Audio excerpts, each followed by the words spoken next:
யாரு வேணும்னாலும் குடிக்கலாம். இயேசுவை அவமதிச்சனா? எழுந்த கண்டனம். பரபரப்பு அறிக்கை வெளியிட்ட விஜய் ஆண்டனி. நடிகரும் தயாரிப்பாளருமான விஜய் ஆண்டனி ரோமியோ பட விழாவில் இயேசு கிறிஸ்து மது குடிப்பாருன்ற அர்த்தத்துடன் பேசியதா சொல்லி கிறிஸ்துவ சங்கம் கண்டனம் தெரிவிச்சிருக்காங்க. இதனைத் தொடர்ந்து அந்த கண்டனத்திற்கு விஜய் ஆண்டனி அறிக்கை ஒண்ணு வெளியிட்டிருக்காரு. தொடர்ந்து வித்தியாசமான கதைகளை தேர்வு செஞ்சு நடிச்சிட்டு வரும் விஜய் ஆண்டனி தற்போது ரோமியோ அப்படின்ற படத்துல நடிச்சிட்டு இருக்காரு. சமீபத்துல இந்த படத்தோடைய போஸ்டர் ஒண்ணு வெளியாச்சு. இந்த போஸ்டர்ல நைட் செட்டப்ல கதாநாயகி மிருணாளினி சரக்கு ஊத்துவது போல காட்சி இருந்தது. இதனை தொடர்ந்து ரோமியோ பட குழுவினர் செய்தியாளர்களை சந்திச்சாங்க. அப்போ இது குறித்தும் கேள்வி எழுப்பப்பட்டது. இந்த கேள்விக்கு பதிலளித்த விஜய் ஆண்டனி, மது அப்படின்றது ஆண் பெண் அப்படின்னு வேறுபடுத்தி பார்க்க கூடாது. மது குடிப்பதுன்றது அனைத்து பாலினருக்கும் பொதுவான விஷயம்தான். முந்தைய காலத்துல இருந்தே மது அப்படின்றது இருக்குது. அது காலத்துக்கு ஏற்றாற் போல தனது பெயரை மாற்றிக்கொள்ளுது. புராணங்கள்ல கூட இயேசு கிறிஸ்து திராட்சை பழ ரசத்தை குடிச்சாரு. ராஜராஜ சோழன் காலத்திலையும் சோமபானம் அப்படின்ற ஒரு மதுவை அப்போதைய மன்னர்கள் குடிச்சாங்கன்னு தான் இவர் சொன்னாரு.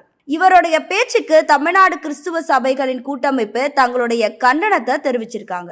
இந்த அறிக்கையில திரைப்பட தயாரிப்பாளரும் நடிகருமான விஜய் ஆண்டனி அவர்களுக்கு தமிழ்நாடு கிறிஸ்துவ சபைகளின் கூட்டமைப்பின் கடும் கண்டனம். உலகமெங்கும் வாழும் அனைத்து கிறிஸ்துவ பெருமக்களாலும் ஜாதி மதம் மொழிக்கு அப்பாற்பட்டு அனைத்து தரப்பினராலும் போற்றப்படக்கூடியவர் தேவகுமாரன் ஆகிய இயேசு கிறிஸ்து. கிறிஸ்துவர்களையும் இயேசு கிறிஸ்துவையும் இழிவுபடுத்தும் விதமா எவ்வித ஆதாரமும் இல்லாம திராட்சை ரசத்தை போதை வஸ்துக்கு ஒப்பிட்டு இயேசு கிறிஸ்து மது குடித்தாருன்னு பொது வெளியில பேசி கிறிஸ்துவ சமுதாயத்தினருக்கு மனதை புண்படுத்திய நடிகர் விஜய் ஆண்டனி பொதுவெளியில மன்னிப்பு கேட்க வேண்டும்னு, இல்லைன்னா அவர் வீட்டு முன்பு மாபெரும் ஆர்ப்பாட்டம் நடத்தப்படும்னு தெரிவிச்சிருந்தாங்க. இந்த சம்பவம் தொடர்பா விஜய் ஆண்டனி வெளியிட்டுள்ள அறிக்கையிலையும், அன்பார்ந்த கிறிஸ்துவ சபை கூட்டமைப்பின் உறுப்பினர்களே வணக்கம். நான் முன்தினம் ஒரு பத்திரிகையாளர் சந்திப்புல திராட்சை ரசத்தை தற்போது கண்டுபிடிக்கப்பட்டதல்ல, 2000 வருடங்களுக்கு முன்னதாகவே புழக்கத்துல இருந்ததுதான்,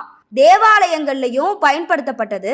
இயேசு பிரான் அதை பயன்படுத்தி இருக்காருன்னு தான் நான் சொன்னேன். ஒரு பத்திரிகை நண்பர் என்னிடம் கேட்ட சில கேள்விகளை தொடர்ந்து நான் பேசியதை இணைச்சு தவறா அர்த்தப்பட்டிருக்கிறதாவும், உங்களை போன்ற சிலர் மனம் புண்பட்டு இருக்கிறீங்கன்னா எனக்கு அது வேதனை அளிக்கிறது.